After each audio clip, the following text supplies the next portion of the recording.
wabarakatuh. Innal hamdalillah nahmaduhu wa nasta'inuhu wa nastaghfiruh wa na'udzu billahi min shururi anfusina wa min sayyiati a'malina. Man yahdihillahu fala mudilla lahu wa man yudlil fala hadiya lahu. Wa asyhadu an la ilaha illallah wahdahu la syarika lahu wa asyhadu anna Muhammadan abduhu wa rasuluh. Qala Allah Ta'ala fi kitabihil karim, ya ayyuhalladzina amanu taqullaha haqqa tuqatih wa la tamutunna illa wa antum muslimun. Amma ba'd. Kita lanjutkan ayat ikhwah, ibu-ibu dan bapak sekalian. Kita masuk hadis yang ke-26 ya.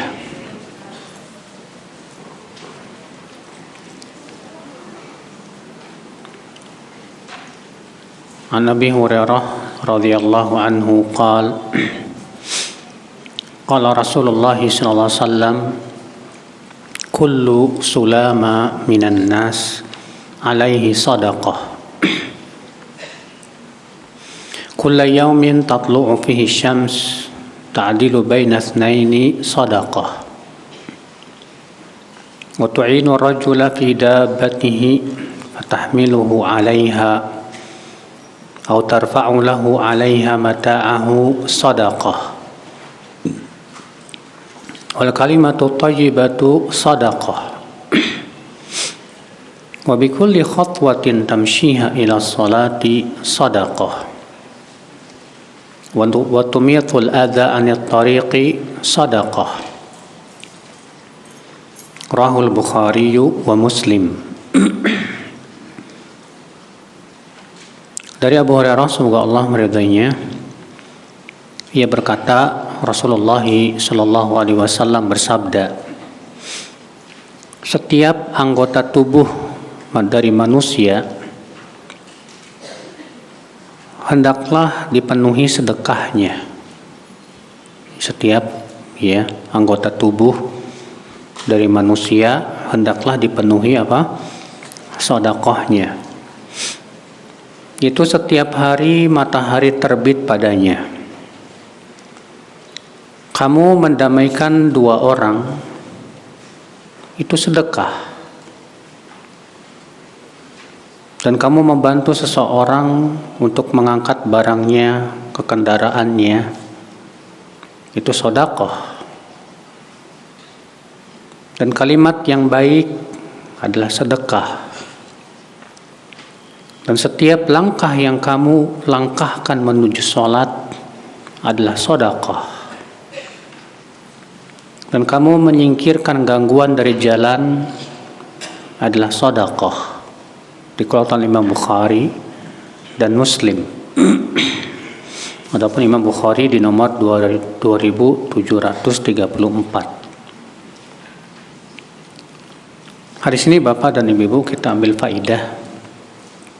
Faedah yang pertama, anna kulla juz'in min badalil insan ni'mah min Allah 'alal 'abd. Wa 'adhamuha as-sam' wal basar wal fuad wal jawarih. Bahwa setiap anggota tubuh manusia adalah nikmat yang Allah berikan kepada seorang hamba. Dan anggota tubuh yang paling agung itu apa, Pak? Pendengaran, penglihatan, dan hati. Maka karena ini nikmat, saudaraku, kewajiban kita apa? Kewajiban kita gunakan untuk menaati Allah. Makanya Nabi SAW setiap pagi meminta kepada Allah, Allahumma afini fi badani, Allahumma afini fi sam'i, Allahumma afini fi basari, la ilaha illa ant. Ya Allah, berikanlah afiat kepadaku pada badanku, berikan afiat pada pendengaranku, dan berikan afiat kepada penglihatanku. Apa itu afiat, Pak? Hakikatnya afiat adalah keselamatan dari keburukan. Mata kita ketika diberikan oleh Allah afiat, selamat dari penyakit, selamat juga dari melihat sesuatu yang tidak diridhai oleh Allah. Telinga kita ketika diberi oleh Allah afiat, maka telinga kita diberikan oleh Allah kesehatan, juga dari mendengar sesuatu yang Allah tidak ridhai.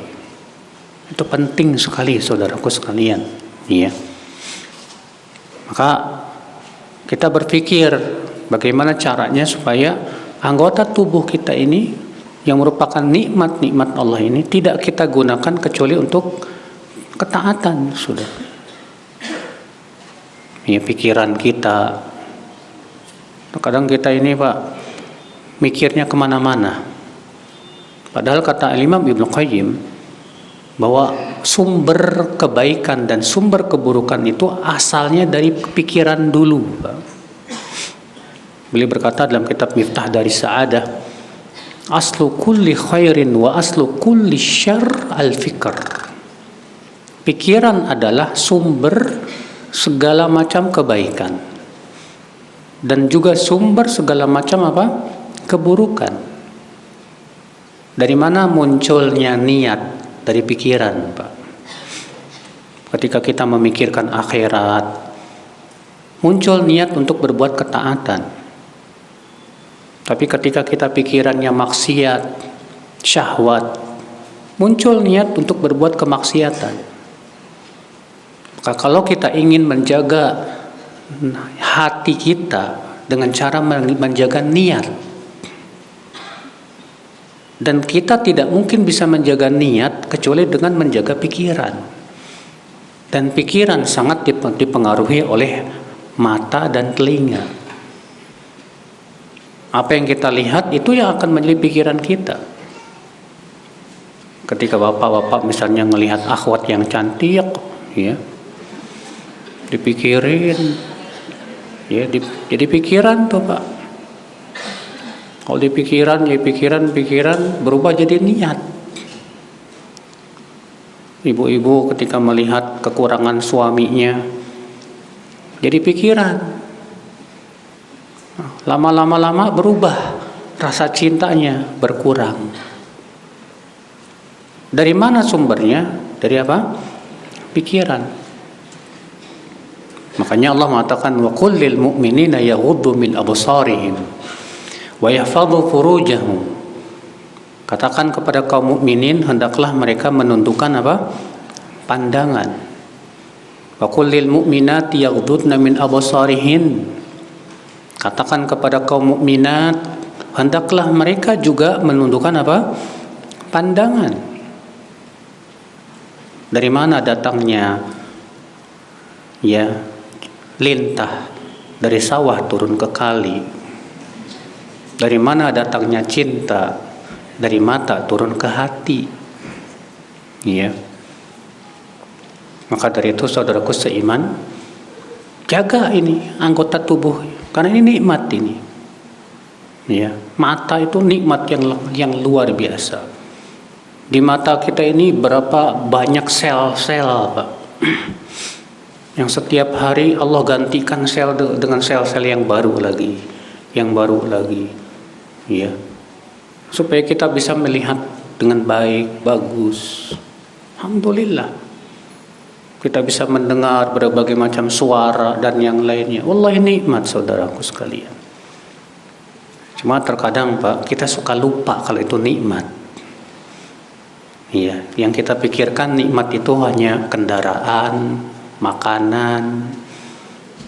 Ya, ketika makanan kita berkurang, rezeki kita berkurang, kita lupa kalau kita masih bisa melihat, masih bisa mendengar, masih bisa bicara, masih bisa jalan, masih sehat. Alhamdulillah.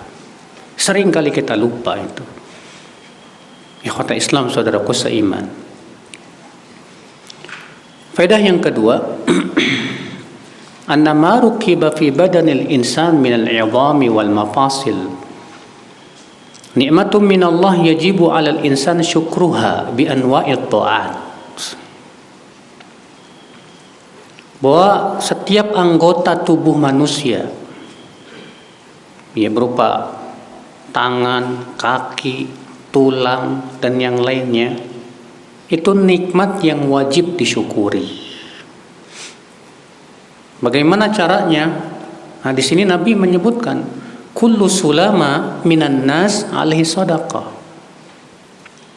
Ya. Kulla yaumin tatlu'u fisyams. Setiap anggota tubuh manusia hendaknya dipenuhi apa?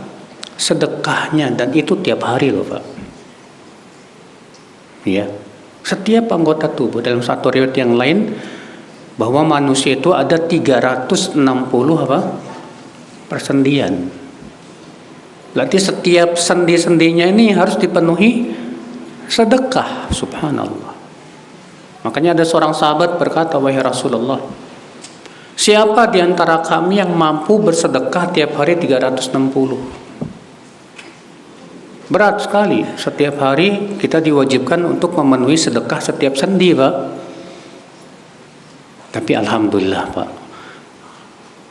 Ya, ada satu ibadah yang Rasulullah menyebutkan bahwa itu sudah bisa mencukupi 360 sendi. Apa itu?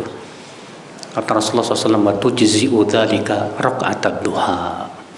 Dan itu bisa dipenuhi oleh 2 rakaat duha. Makanya pendapat yang sahih, yang rajih, salat duha itu boleh setiap hari. Iya. Adapun hadis yang menyebutkan bahwa Rasulullah SAW kalau salat duha seakan-akan beliau tidak akan meninggalkannya, dan kalau tidak salat duha seakan-akan beliau tidak akan melakukannya, itu hadis dhaif, tidak bisa dijadikan hujah. Iya. Ikhwata Islam, saudaraku seiman. Jadi bayangkan, Pak, kita setiap hari ada keharusan untuk membayar sedekah sendi-sendi kita setiap hari loh, Pak. Ya, semuanya ada 360 sendi itu. Maka jangan sampai ya sedekah kita kurang dari 360 setiap harinya, Pak. Dan alhamdulillah ternyata Nabi tidak memberikan kepada kita pemahaman sedekah yang sempit, Pak. Sedekah bukan hanya memberikan apa? Fulus, duit. Enggak. Kalau misalnya sedekah terbatas dengan duit, waduh susah banget nih, Pak. Iya. Tapi ternyata Nabi SAW memberikan kepada kita sebuah pemahaman sedekah yang luar biasa. Bahwa setiap perbuatan kebaikan itu adalah apa? Sedekah. Masya Allah. Bahkan dalam satu ayat yang lain yang akan disebutkan ya, yang telah lewat mungkin, bahwa setiap tahlil sedekah, setiap tahmid sedekah, setiap takbir sedekah, setiap tasbih sedekah. Masya Allah. Nah, sebetulnya kalau kita rutinkan aja, Pak, dan kita jaga betul-betul zikir setelah sholat, ya, 33 setiap zikir apa? 33 subhanallah, 33 alhamdulillah, 33 Allahu akbar, ditutup dengan la ilaha illallah wahdahu la syarikalah lahul mulku wa lahul hamdu wa kullu syai'in 100. Kalau 5 waktu berapa? 500. Masya Allah. Alhamdulillah, udah lebih tuh, Pak. Tapi ingat ya, jangan hitungan. Kata Ustadz 360 udahlah cukup lah. Ya akhi, jangan begitu. Ya, Allah aja ngasih nikmat nggak pernah ngitung kok. Kita bersyukur sama Allah hitungan. Berarti ini kita kurang bersyukur kepada Allah Subhanahu wa taala, saudaraku seiman. Faedah yang ketiga, at-targhib fi tajdidi syukr kulla yaumin lidawami tilkan ni'am. Yaitu anjuran untuk terus memperbaharui syukur kita setiap hari, Pak. Karena setiap hari pun Allah terus memperbaharui nikmatnya, Pak. Setiap hari anggota tubuh kita selalu Allah gantikan dengan sel yang baru lagi. Ada sel yang rusak dikeluarkan dari tubuh, Allah ganti lagi dengan sel yang baru. Terus demikian, Pak. Untuk keberlanjutan hidup manusia. Jadi tiap hari Allah ya memperbaharui nikmat kepada kita, maka kita pun tiap hari selalu bersyukur kepada Allah Subhanahu wa taala. Ikhwatal Islam, saudaraku seiman. Makanya subhanallah ya, ketika kita menjadi hamba yang pandai bersyukur kepada Allah, Pak, Allah berjanji Allah akan tambahkan itu nikmat. Allah mengatakan, la in syakartum la azidannakum. Kalau kamu bersyukur, aku akan tambah buat kamu. Faedah selanjutnya, anna kulla yaumin yusbihu fihi al-insan bimanzilati hayatin jadidatin lah. Li'annahu bu'itha ba'da wafatin. Wa setiap hari yang manusia masuk pagi harinya itu bagaikan kehidupan baru buat dia. Kenapa? Karena dia ketika bangun tidur, Pak, sebetulnya dia bangun dari wafat. Cuman wafat yang kecil. Tidur termasuk wafat tidak, Pak? Tidur termasuk wafat, Pak. Dalilnya mana? Ya firman Allah. Allahu yatawaffal anfusa hina mautiha wallati lam tamut fi manamiha. Allah yang mewafatkan jiwa ketika telah mati dan yang belum mati di tempat tidurnya. Tuh lihat. Allah mengatakan bahwa orang yang tidur itu diwafatkan oleh Allah Subhanahu wa taala. Tapi wafatnya tidak seperti wafat orang yang mati. Berarti ketika kita bangun, berarti kita seakan apa, Pak? Hidup baru lagi. Setiap hari hidup baru lagi, hidup baru lagi. Masya Allah, alhamdulillah. Maka dari itu perbaharui nikmat kita terus, Pak. Istiqomah ya, untuk senantiasa menaati Allah Subhanahu wa taala. Faedah yang keenam, yang keempat, yang kelima. Anal adla fil hukm bainan nas sadaqah. Bahwa bersikap adil dalam menghukumi manusia itu sedekah. Kata Rasulullah, ta'dilu bainas nain. Kamu bersikap adil di antara dua orang. Artinya mendamaikan dua orang yang berselisih. Dan kamu bersikap adil kepada mereka, tidak condong sebelah. Cuma masalahnya, Pak, ya, bersikap adil itu, Pak, paling sulit dalam dua keadaan, Pak. Keadaan yang pertama saat kita cinta. Kalau antum sebagai seorang hakim misalnya, Pak, ya. Yang satu orang yang antum sangat cintai, yang satu orang yang sangat antum benci, gimana tuh? Biasanya sih, Pak, hukum kita akan condong kepada yang kita cintai. Dan sering kali kita menzolimi orang yang kita benci. Makanya Allah mengatakan apa? Wala yajrimannakum syana'anu qaumin ala alla ta'dilu. I'dilu huwa aqrabu littaqwa. Janganlah kebencian kamu kepada suatu kaum membuat kamu tidak bersikap adil. Tetaplah kamu bersikap adil, karena itu lebih dekat kepada ketakwaan. Nah ini, Pak, adil itu, Pak, dekat dengan ketakwaan.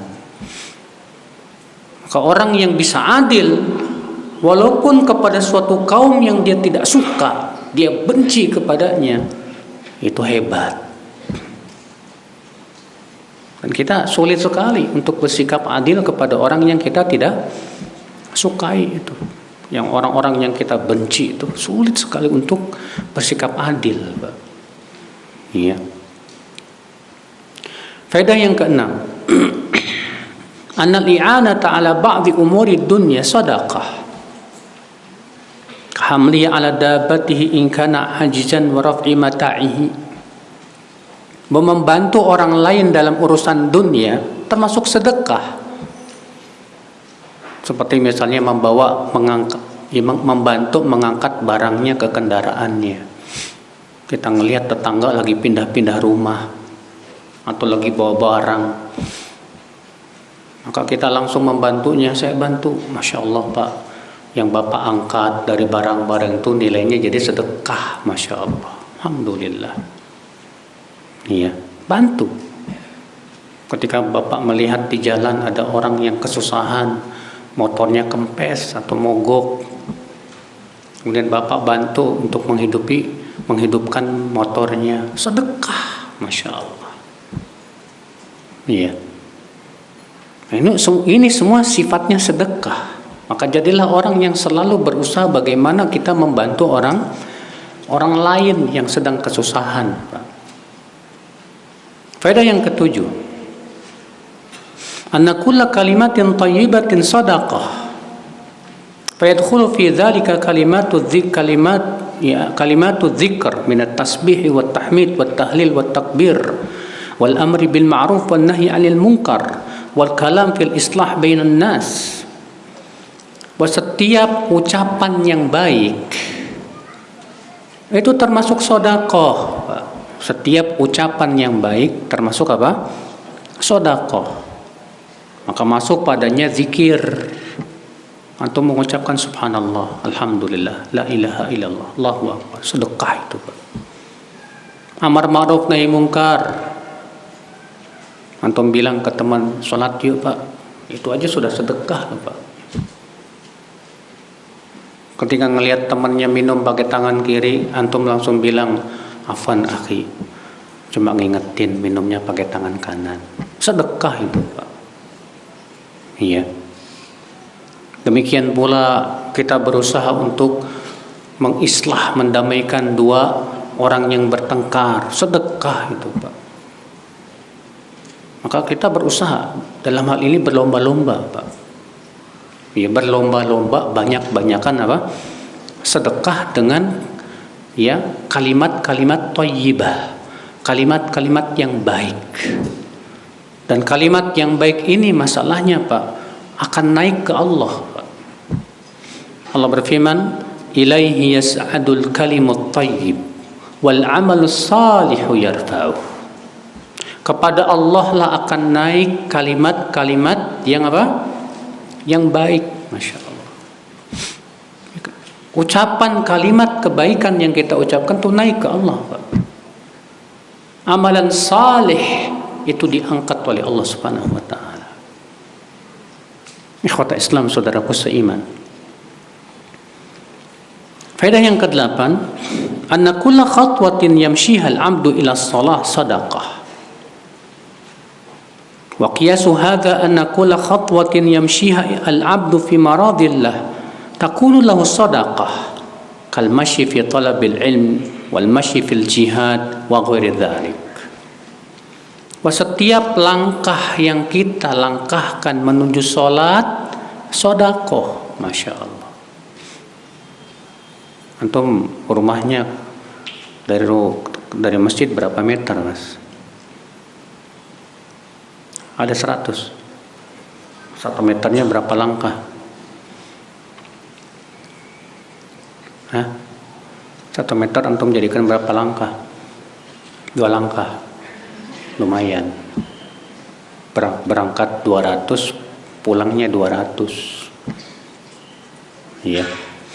Apalagi kalau antum 1 meternya jadikan 3 langkah. Berarti berangkatnya 300, pulangnya 300. Makanya salafus soleh terdahulu kalau pergi ke masjid, Pak, langkahnya dipendek-pendekin, Pak. Karena sebab dalam hadis disebutkan langkah panjang dengan langkah pendek pahalanya sama. Berarti lebih baik gimana dong? Ya dipendekin biar lebih banyak. Iya. Cuma sampainya lama jadinya, Pak, kalau pendek-pendek itu. Ikhwata Islam, saudaraku seiman. Iya. Nah ini ya akhi. Jadi setiap langkah kita menuju sholat sedekah. Dan dikiaskan berarti langkah kita kepada setiap amalan Pergi kita ke masjid untuk menuntut ilmu, duduk di majelis taklim. Itu setiap langkahnya dinilai oleh Allah Subhanahu wa taala. Ya, bapak-bapak pergi untuk mencari nafkah, menunaikan kewajiban sebagai seorang suami. Mencari rezeki yang halal itu amalan agung. Ya, amalan besar. Jangan dianggap remeh itu. Ikhwatul Islam, saudaraku seiman. Faedah selanjutnya, at-targhib fil masyi ilal masajid. Anjuran untuk jalan kaki ke masjid. Makanya Pak, usahakan kalau pergi ke masjid jangan pakai motor. Ya, kalau Bapak rumahnya cuma 500 meter pakai motor, aduh. Enggak, memang kalau pakai motor enggak dapat pahala, dapat. Cuman lebih gede jalan kaki. Di zaman Rasulullah ada seorang sahabat yang rumahnya paling jauh Pak, di ujung Awali, sekitar 5 km dari Masjid Nabawi. Dan gak pernah absen satu sholat pun juga. Lalu dikatakan kepada orang ini, kenapa kamu tidak membeli kendaraan yang bisa membawa kamu di saat terik matahari dan di waktu malam? Apa kata orang ini? Tidak. Aku ingin setiap langkah kakiku itu dicatat oleh Allah. Maka Rasulullah mengatakan, Allah telah mencatat itu semua untukmu. Masya Allah. Sahabat ini sampai gak mau beli kendaraan demi bisa-bisa jalan kaki ke mana? Ke masjid. Ya. Tapi daripada gak ke masjid, mendingan naik motor Pak. Benar. Kadang kan kita mau jalan kaki jauh banget, males. Udah daripada males naik motor aja, daripada gak ke masjid. Ya.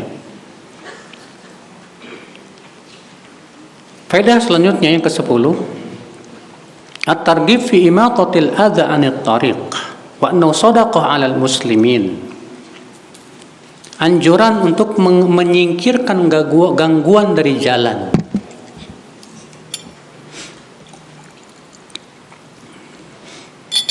Anjuran untuk menyingkirkan gangguan dari jalan. Bahwa itu hakikatnya kebaikan yang kita berikan kepada manusia, Pak. Antum lagi jalan, nemu paku, payung, wah bahaya ini. Antum ambil, antum singkirkan, itu sedekah Pak.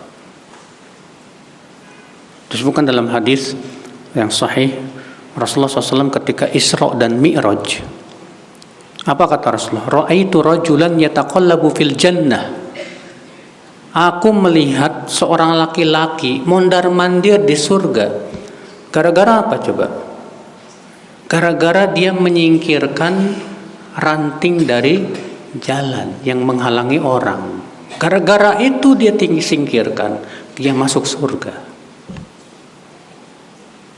Artinya jangan kita menganggap remeh ini loh. Memang itu amalan yang kita anggap remeh, tapi bisa jadi itu sebab kita masuk surga, Pak. Iya.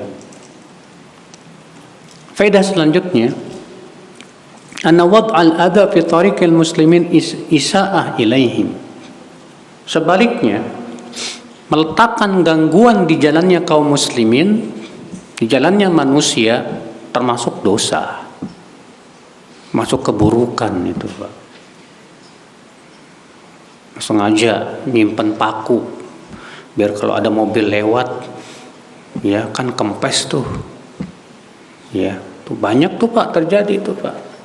Supaya apa? Supaya usahanya, bengkelnya, ya ada yang datang. Tapi caranya begitu, nyimpen daun, di baliknya paku. Dia kira dengan cara seperti itu dia bisa kaya. Sebaliknya, justru Allah cabut keberkahan itu. Sudah itu dosa. Sudah itu malah mencabut keberkahan, mendatangkan kemurkaan Allah. Ya, ya begitu Pak kalau orang pikirannya pendek.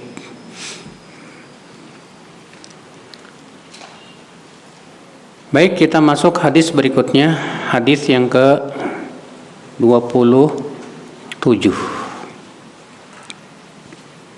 Ada dua hadis yang semakna Wa anin Nawas bin Sam'an radhiyallahu anhu anin Nabi sallallahu alaihi wasallam qala al-birru husnul khuluq wal ithmu ma haka fi nafsik wa karihta an yattali'a alaihi an-nas. Rawahu Muslim. Dari Nawas bin Sam'an, ia berkata dari Nabi sallallahu alaihi wasallam bersabda, kebaikan itu ya adalah akhlak yang baik. Artinya melakukan kebaikan itu termasuk akhlak yang baik. Dan dosa itu adalah yang membuat jiwamu tidak tenang. Dan kamu tidak suka juga orang untuk melihatnya. Artinya ini tanda dosa. Dosa itu tandanya Pak, membuat hati kita tidak tenang. Dan kita juga nggak mau kelihatan orang. Nah, kalau ada di situ di hati kita seperti itu, berarti itu tanda itu dosa. Rawahu Muslim, dikeluarkan oleh Muslim dalam sahihnya di nomor 2553. Wa an Wabisa bin Ma'bad radhiyallahu anhu qala ataitu Rasulullah sallallahu alaihi wasallam faqala ji'ta tas'alu 'anil bir qultu na'am qala istafti qalbak al-birru matma'annat ilaihi an-nafs wa atma'anna ilaihi al-qalb wal ithmu ma haka fi an-nafs wa taraddada fi as-sadr wa in aftaka an-nas wa aftauk. Haditsun hasan ruwinahu fi musnadail imamaini Ahmad ibn Hanbal wa Darimi bi isnadin hasan. Dari Wabisa bin Ma'bad, ia berkata, aku mendatangi Rasulullah sallallahu alaihi wasallam. Lalu Rasulullah bersabda, kamu datang untuk bertanya tentang kebaikan, bukan? Iya. Artinya Nabi diberitahu oleh Allah, Pak, bahwa orang ini datang mau bertanya. Kata Wabisa, betul sekali ya Rasulullah. Apa kata Rasulullah? Coba minta fatwa kepada hatimu. Karena kebaikan itu adalah yang membuat hatimu tenang, jiwamu tentram. Sedangkan dosa itu tandanya yang membuat hatimu tidak tenang, ya, dan di dada pun terasa ya guncang. Walaupun manusia memberikan fatwa ini dan itu. Hadis ini hasan, dikeluarkan Imam Ahmad bin Hanbal dan Ad-Darimi dengan sanad yang hasan. Lihat Nabi mengatakan, mintalah fatwa kepada hatimu. Ada orang, Pak, memahami hadis ini dengan pemahaman yang salah. Iya. Dia mengatakan, kan tanda kebaikan itu yang membuat hati kita tenang. Tanda keburukan itu yang membuat hati kita apa? Tidak tentram. Saya kenapa ya kalau berbuat ketaatan hati saya tidak tenang? Apa ini jadi tidak baik buat saya? Ya. Bahkan saya pernah melihat ada seorang bintang film murtad. Setelah murtad dia bilang apa? Di agama baru ini hati saya lebih tenang. Iya. Saya waktu Islam saya nggak tenang. Ini kenapa ini, Pak? Jangan kita jadikan dalil untuk orang yang kayak ginian nih, Pak. Kenapa demikian? Karena Nabi bersabda kepada siapa? Sahabat. Dan sahabat antum tahu sendiri bagaimana kebeningan hati mereka. Para sahabat itu hatinya sehat. Hatinya penuh dengan keimanan, keyakinan, ketakwaan. Hati kalau takwa, Pak, dia akan bisa merasakan itu dosa atau bukan. Ada sinyal di hati, Pak. Kenapa? Hatinya sehat. Kayak antum punya badan sehat. Kalau antum badannya sehat, flu dikit kerasa nggak, Mas? kerasa, ya, puyeng-puyeng, nggak enak pokoknya. Sama halnya dengan hati. Hati kalau sehat, Pak, kemasukan dosa, nggak tenang dia, nggak tentram, nggak enak. Tapi kalau antum emang dari dulu pilek, biasa nggak, Pak? Biasa aja. Diperiksa ke dokter, kamu pilek, saya dari sehat-sehat aja, Dok, nggak kena mata apa. Kenapa? Karena kita sudah terbiasa dengan penyakit. Hati pun sama. Hati itu kalau sudah terbiasa dengan penyakit, dia tidak akan merasakan lagi, Pak. Dia tidak akan merasakan kalau itu dosa. Makanya dari itulah ya akhi, ketika kita sedang membahas hadis ini, mintalah fatwa kepada hatimu. Ini hati yang mana ini, Pak? Kalau hati kita banyak dosanya, banyak maksiatnya, banyak penyakitnya, sulit, Pak. Sulit. Akhul Islam, saudaraku seiman, mintalah fatwa ke hatimu. Bukannya kita disuruh minta fatwa kepada para ulama, Ustaz. Kenapa Rasulullah mengatakan minta fatwa kepada hatimu?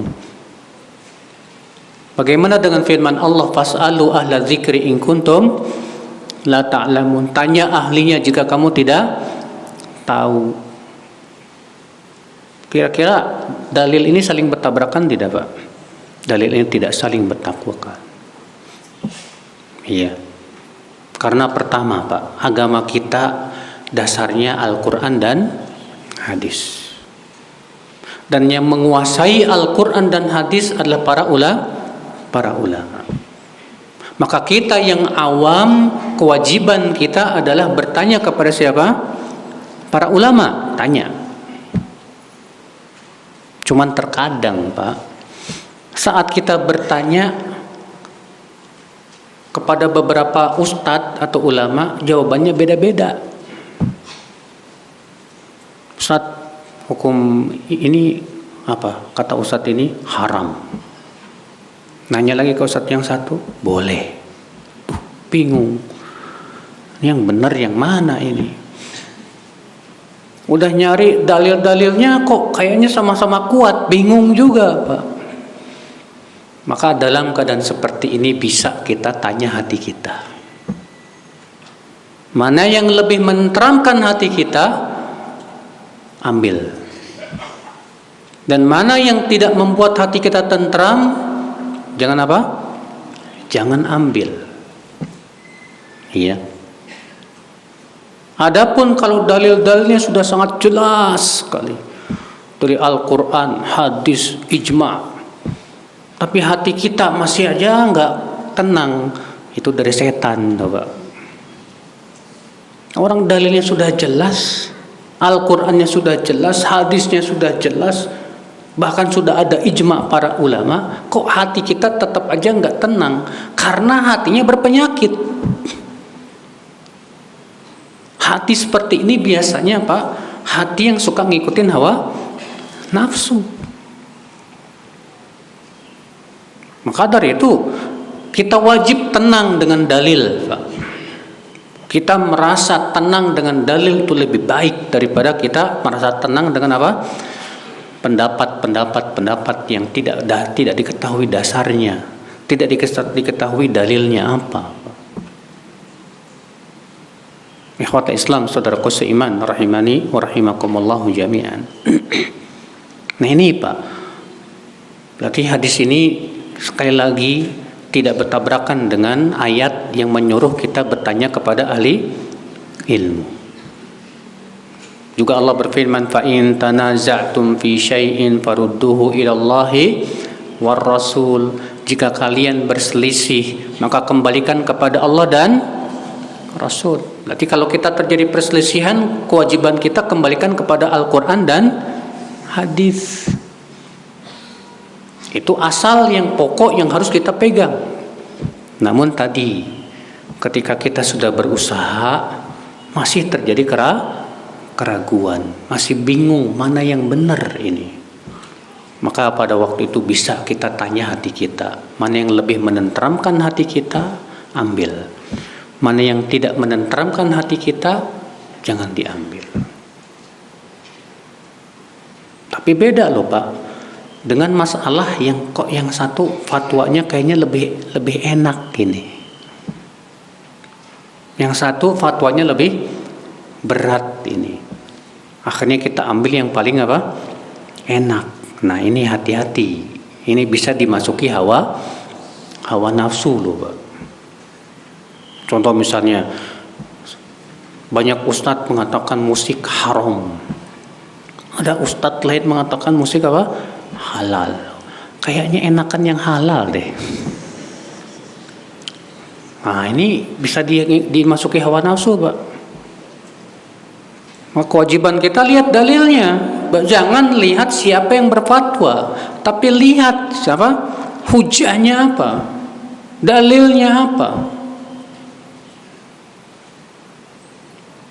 Nah, kalau kita nanya ya ulama kemudian tujuannya memang mencari yang paling enak fatwanya, berarti kita pengikut hawa nafsu Mas.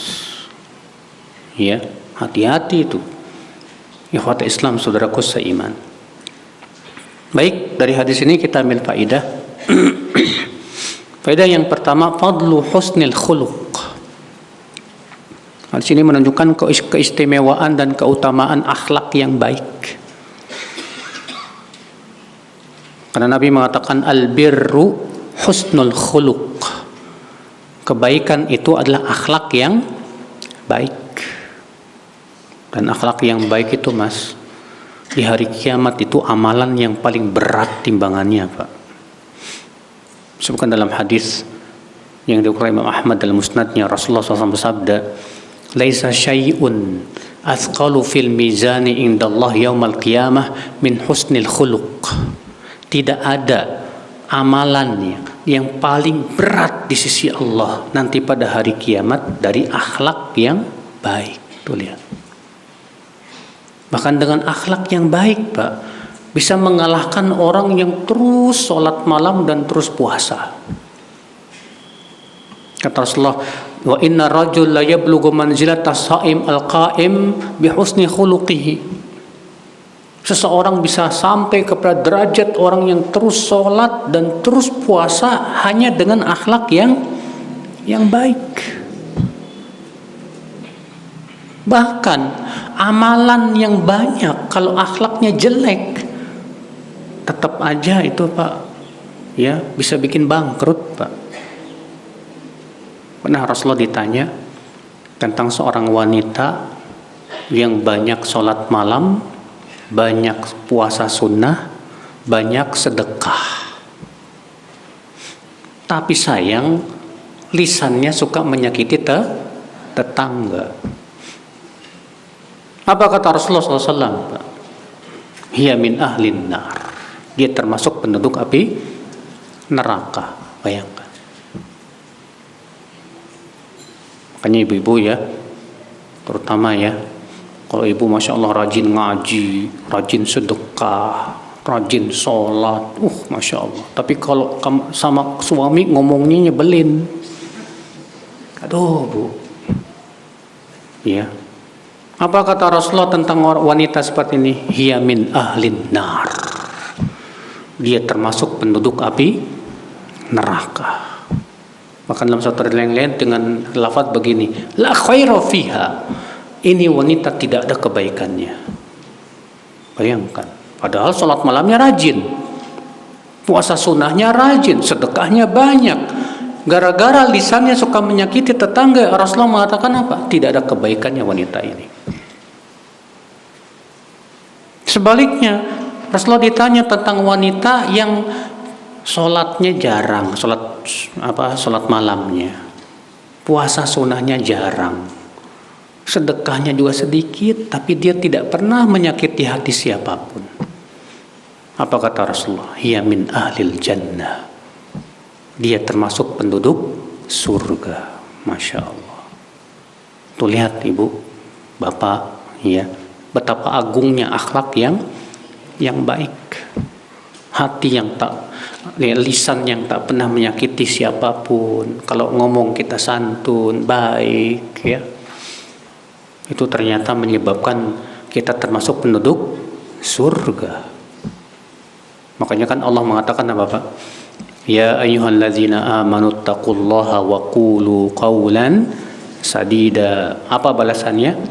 Yuslih lakum a'malakum wa yaghfir lakum dzunubakum. Hai orang-orang yang beriman, bertakwalah kamu kepada Allah dan ucapkanlah dengan ucapan yang baik. Apa balasannya? Niscaya Allah akan perbaiki amalanmu dan Allah ampuni dosamu. Bayangkan, Pak, menjaga lisan ini ternyata luar biasa kan? Orang yang bisa menjaga lisannya, Pak, balasannya dua, diperbaiki amalnya dan apa? Diampuni dosanya. Allahu Akbar. Iya. Ibu-ibu yang suka ngerumpi, yang suka gibahin orang, ya, segera taubat, Bu. Segera minta ampun kepada Allah. Kenapa? Karena sikap seperti ini membuat kita bangkrut nanti pada hari kiamat. Ya, na'udzubillah. Faedah selanjutnya akal Islam, annal itsm yajlibul qalaq lin nafs, bahwa dosa itu menimbulkan ketidaktentraman di hati, Pak. Tapi ingat, ini bagi hati yang sehat. Adapun hati yang sudah terbiasa dengan dosa, dia tidak lagi merasa apa? Ya, tidak merasa tidak tentram lagi. Bahkan naudzubillah, Pak, ada orang yang lebih asyik dengan dosa loh, Pak. Kalau nggak berbuat dosa malah nggak tentram. Aduh, kok ada yang kurang ya? Ya, apa nggak yang kurang? Oh, belum ngerokok hari ini. Ya, nggak tentram dia kalau nggak ngerokok. Ada orang yang biasa minum arak, tiap hari minum arak. Kalau nggak minum arak nggak tentram dia. Kenapa? Hatinya sudah terbiasa dengan maksiat masalahnya. Bahkan hatinya naudzubillah menikmati maksiat. Maka orang kayak gini ini, Pak, kita katakan hatinya sudah sakit. Nggak bakal lagi dia bisa merasakan apa sakitnya apa maksiat. Antum lihat orang yang sudah mati, antum tusuk pakai pisau, ngejerit nggak, Pak? Diem aja dia. Ya, makanya seorang penyair Arab berkata apa? Mali jurhin limayitin ilam. Tusukan yang kamu tusukan kepada mayat itu tidak akan menyakitinya. Sama halnya hati yang sudah terbiasa dengan maksiat itu tidak akan pernah merasakan sakitnya maksiat. Akhul Islam, saudaraku seiman. Iya. Makanya kalau antum, Pak, masih bisa merasakan maksiat, insya Allah itu pertanda hati antum sehat. Iya. Ketika antum berbuat maksiat, hati antum langsung nggak tenang gitu. Atau antum kebanyakan main game, kok hati saya nggak tenang ya? Karena antum banyak berpaling dari zikir masalahnya. Itu insya Allah pertanda sinyal hati antum masih apa? Masih sehat. Iya. Faedah selanjutnya, anna dzal fitrah as-sawiyah la yujahir bil itsm, bahwa orang yang punya fitrah yang masih bagus, dia tidak akan berani terus melakukan kemaksiatan secara terang-terangan, Pak. Malu dia, Pak. Makanya orang yang berani memperlihatkan kemaksiatan, bermaksiat terang-terangan, itu fitrahnya sudah rusak, hatinya sudah hitam itu, Pak. Ya, di zaman dulu perempuan memperlihatkan aurat itu malu. Zaman sekarang nggak tahu malu. Ya. Kenapa dicabut? Ya, rasa malunya oleh Allah. Sehingga akhirnya apa yang terjadi? Dia tidak lagi merasakan sakitnya maksiat. Na'udzubillah, nasallallahu salamata wal afiyah. Faedah selanjutnya akhwal Islam, anna tuma'ninata qalbil mu'min at-taqi ila syai' dalilun 'alal birr. Bahwa hati yang merasa tentram dengan kebaikan itu tanda itu hati di atas kebaikan. Antum ketika sholat kok merasa nikmat, ya Allah. Ya, ketika mendengar adzan, masya Allah. Antum pengen pergi ke masjid, segera pergi ke masjid. Di dalam masjid antum merasa nikmat, tentram hati antum. Itu tandanya hati antum baik, masya Allah, alhamdulillah. Ya. Selalu hati kita menginginkan kebaikan, selalu hati kita ingin berada di atas kebaikan. Wallahi itu kabar gembira, Pak. Pertahankan. Ya, pertahankan. Masalahnya mempertahankannya ini yang susah loh, Pak. Sama Allah udah dikasih nih, hati kita merasa enak ke masjid, hati kita merasa tentram di masjid.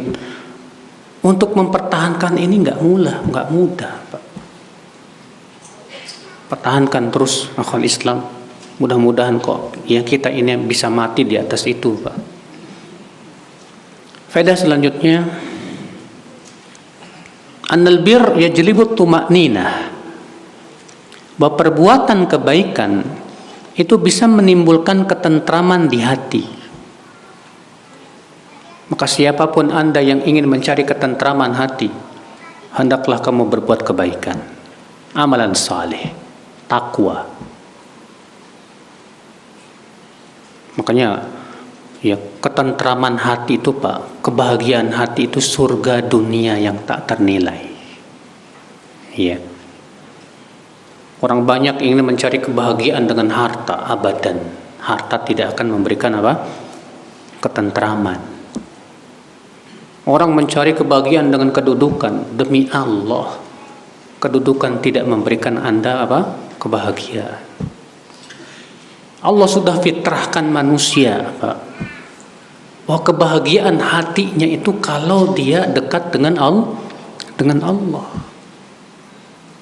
Maka dari itu saudaraku seiman, siapapun di antara kita yang ingin hatinya tentram, enak, bahagia, banyak zikir, banyak mengingat Allah, banyak ketaatan kepada Allah Subhanahu wa taala.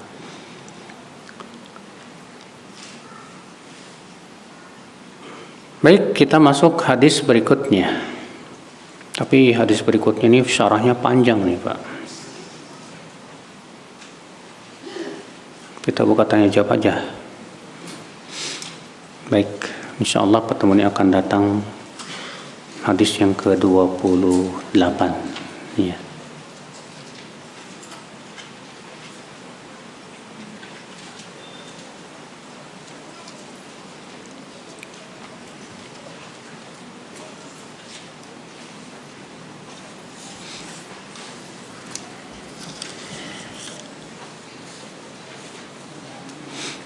Mohon penjelasan perihal hadis puasa Senin Kamis. Apakah sahih? Sahih.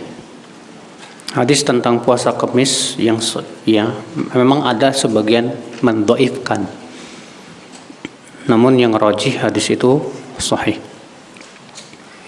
Namun, Pak, memang tidak ada dalil bahwa Nabi mendawamkan Senin Kamis. Yang didawamkan oleh Nabi itu puasa 13, 14, 15. Yang betul-betul dijaga oleh Nabi itu yang ini, yang 13, 14, 15. Bahkan Nabi menganjurkan kepada sebagian sahabat, sum thalathata ayyam fi kulli syahr. Puasalah 3 hari setiap bulan. Adapun tentang Senin Kamis, saya belum dapat dalil memang Nabi mendawamkannya, Pak. Iya. Tapi kalau antum dawamkan ya silakan aja.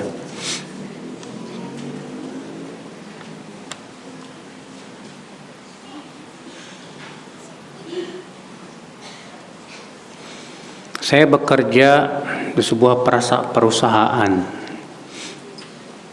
dan saya diminta atasan membuat anggaran, di mana dalam anggaran dicantumkan biaya untuk sosialisasi yang di dalamnya termasuk biaya upacara adat seperti menyembelih hewan untuk roh leluhur. Apakah saya ikut terkena dosa syirik? Kecipratan, Mas. Karena antum yang bikin ya biayanya, masukin biaya itu, nulis dan yang lainnya. Tapi kalau saya nggak lakukan gimana ini? Ya, kalau antum ingin selamat, lari. Ya, karena masalahnya ini syirik, Pak. Sedangkan syirik di mata Allah dosanya sangat lebih besar. Mana syirik dengan riba? Syirik. Lebih besar mana syirik dengan minum arak? Sementara riba kata Rasulullah apa? La'anallahu akilar riba wa mukilahu ya wa syahidaihi wa katibahu.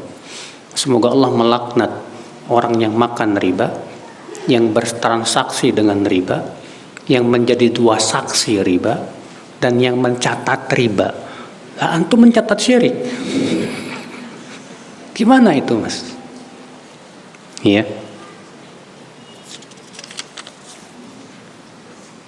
Selamatkan agama, Mas. Jangan kepikiran selamatkan dunia, tapi selamatkan apa? Akhirat. Ya. Amal kita yang sedikit ini, Ustadz, ikhlas belum tentu. Diterima belum pasti. Tapi digadaikan ketika kita dalam kesulitan. Apakah masih tersisa di akhirat nanti jika amal kita digunakan untuk tawasul? Ketahuilah Bapak Ibu, sesuatu yang diizinkan oleh syariat itu tidak mengurangi pahala. Tawasul melalui amal soleh diizinkan tidak? Diizinkan. Sesuatu yang diizinkan dalam syariat itu tidak mengurangi pahala sama sekali. Ketika Nabi mengabarkan tentang ada 3 orang yang masuk gua, kemudian gua itu tertutup oleh batu yang jatuh dari gunung. Lalu 3 orang ini masing-masing bertawasul dengan cara menyebutkan amal soleh terdahulu. Apakah berarti amal soleh yang telah dia lakukan itu batal? Tidak. Sama sekali tidak. Kenapa? Karena sesuatu yang diizinkan oleh syariat itu tidak membatalkan amal. Tetap pahalanya ditambah lagi oleh Allah ya pahala yang lain, yaitu tawasul dengan amalan saleh. Ya. Masya Allah. Antum perasaan seperti penting loh, Pak. Amal kita masih sedikit. Ikhlas belum tentu. Diterima juga belum pasti. Ini perasaan ini penting loh, Pak. Yang musibah itu kalau kita merasa amal saya udah banyak, udah pasti diterima. Oh, saya berarti wali ke-10. Wah, ini yang bahaya nih, Pak. Perasaan kayak ginian nih, Pak, kalau antum ada di hati itu sudah masuk ujub masalahnya. Ya, hati-hati. Maka antum yang punya perasaan tadi jaga terus. Bagus itu. Supaya terus meningkatkan kualitas amal soleh kita.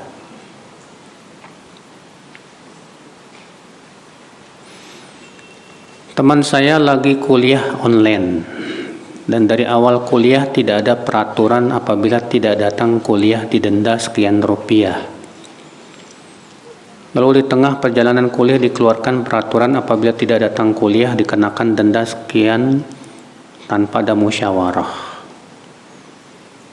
Teman saya wajib bayar apa enggak ya Ustadz? Kalau tidak bayar apa jadi hutang itu? Coba tanya Ustadz Erwandi.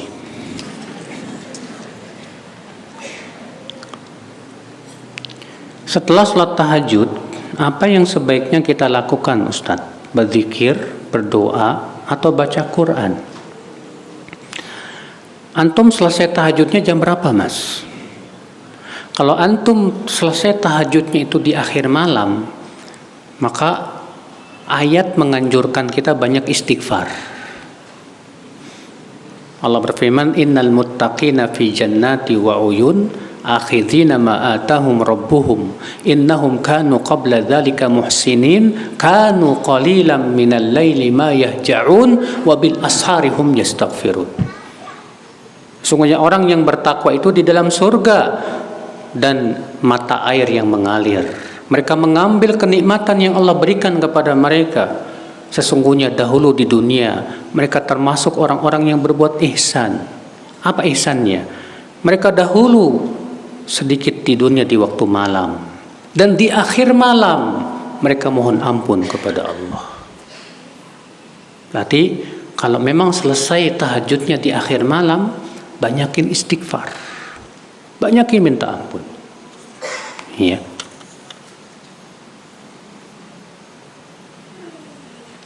Kebiasaan murid mencium tangan gurunya atau orang muda mencium tangan yang lebih tua, apakah ini ada dalam syariat Islam? Ada hadis sebagian sahabat cium tangan ke Rasulullah sallallahu alaihi wasallam. Sehingga Imam An-Nawawi dalam kitab Riyadhus Shalihin menyebutkan boleh kita cium tangan kepada orang tua. Iya. Cium tangan kepada ulama boleh, tapi jangan dijadikan kebiasaan. Iya.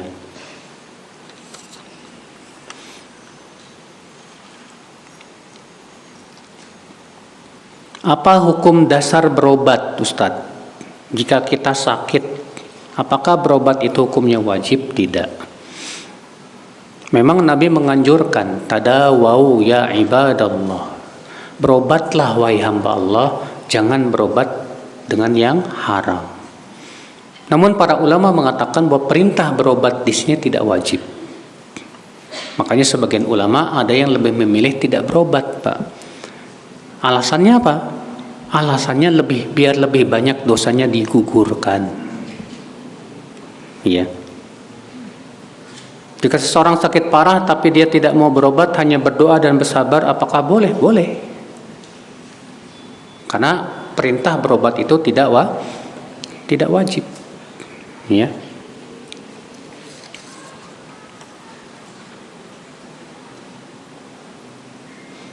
Ada keluarga kami memindahkan makam suaminya agar istrinya lebih dekat ziarah. Karena makam yang lama jarak lebih jauh. Pertama, membongkar kuburan muslim pada asalnya haram. Dan memindahkan kuburan seorang muslim tanpa ada alasan yang syar'i tidak boleh. Dan alasannya ini sangat tidak syar'i. Biar istrinya dekat ziarah. Sementara Nabi melaknat wanita yang sering ziarah kubur. Sabda apa? La'anallahu zawwaratil kubur. Semoga Allah melaknat wanita yang sering ziarah kubur. Nah, ini ya sudahlah dipindahkannya dosa, sudah begitu tujuannya juga nggak benar, ya.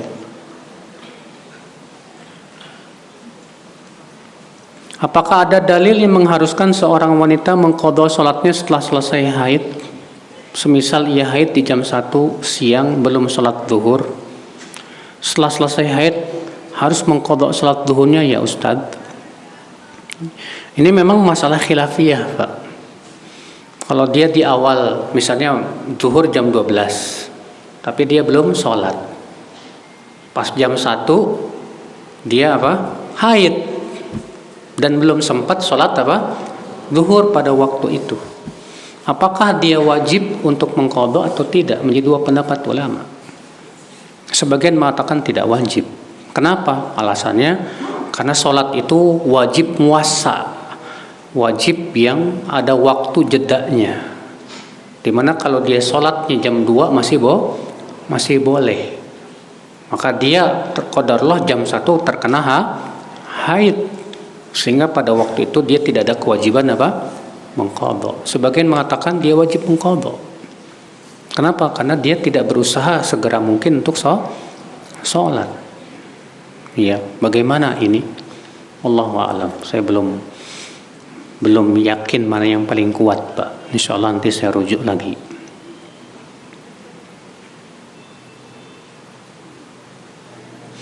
Apa benar hadis ini, Ustadz? makanan yang disediakan oleh istri kepada suaminya lebih baik daripada mengerjakan haji dan umroh. HR Muslim. Ini Muslim orang mana, Pak? Ini Pak Muslim orang ini kali ya, Pak, orang kampung sana, Pak. Tidak ada dalam Sahih Muslim ini, Pak. Wallahi dusta ini, Pak. Ibnul Jauzi ketika menyebutkan tentang tanda hadis palsu, amalannya ringan tapi pahalanya gede banget. Ya, menyediakan makanan lebih hebat daripada haji dan umroh. Ya subhanallah. Ya, tak ada dalam Sahih Muslim, Pak. Ini dusta atas nama Rasulullah SAW. Sekali suami minum air yang disediakan istrinya lebih baik daripada berpuasa setahun. HR Muslim. Waduh, ngeri ini, Pak, ngeri. Ya, kita ini yang suka nonton di internet gitu kan, ketika lihat HR Muslim, Muslim loh Ustadz, Muslim.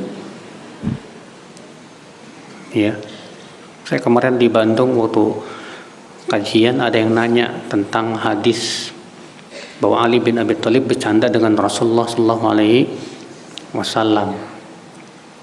Saya bilang hadis itu saya nggak tahu. Setelah selesai kajian ada orang, Ustaz, saya nemu di internet HR Bukhari loh Ustaz. HR Bukhari. Saya bilang makasih Pak.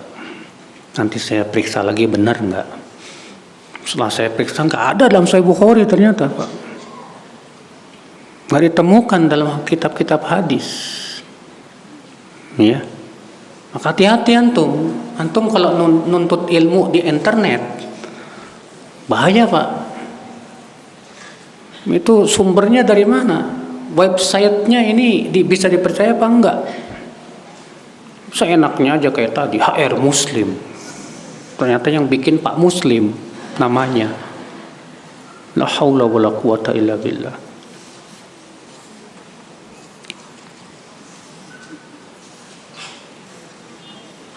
Saya setelah bangun tidur selalu membaca doa lalu membaca surat Ali Imran ayat 190 sampai 100 sampai 200. Apa ada dalilnya? Sahih riwayat Bukhari.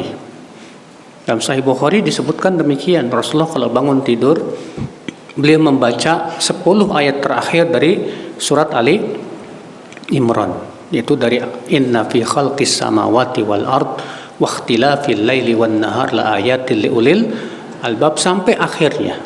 Memang Nabi melakukan itu, sahih kalau ini benar. Ya bukan Bukhari-Bukharian, Pak.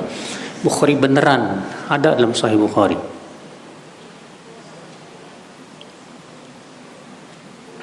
Setelah bangun tidur di tengah malam langsung baca Al-Quran setengah jam, kemudian baru sholat tahajud.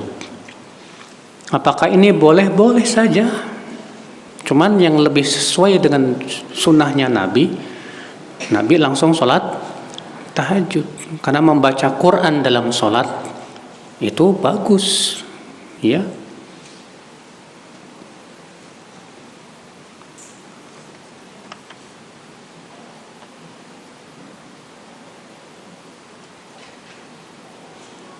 Tadi Pak Ustadz mengatakan membongkar kuburan haram. Kuburan seorang muslim ya, pada asalnya hukumnya apa? Haram, tidak boleh. Bagaimana kalau kita mau menumpuk makam? Karena menumpuk makam juga pada asalnya tidak boleh, Pak. Boleh menumpuk 2 mayat dalam satu makam kata para ulama kalau memang dibutuhkan. Seperti mayatnya yang banyak, sehingga kalau dikuburkan satu persatu apa? Repot. Atau tidak ada tempat lagi yang lain. Ya.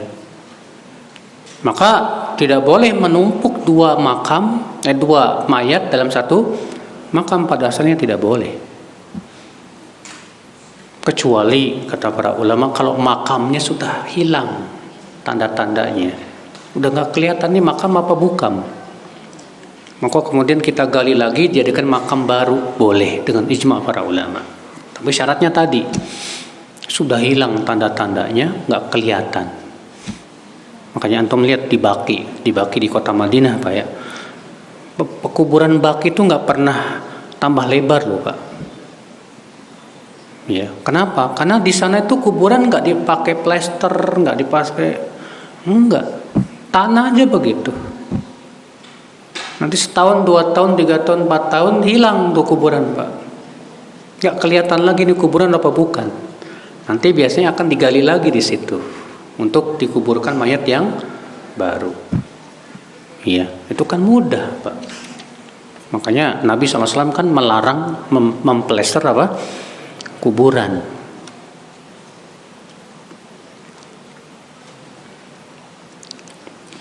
Saat sholat subuh baru 1 rakaat langsung duduk tahiyat. Ketika membaca syahadat ingat kurang 1 rakaat. Apakah harus diulang tambah? Caranya langsung naik. Tambah 1 rakaat.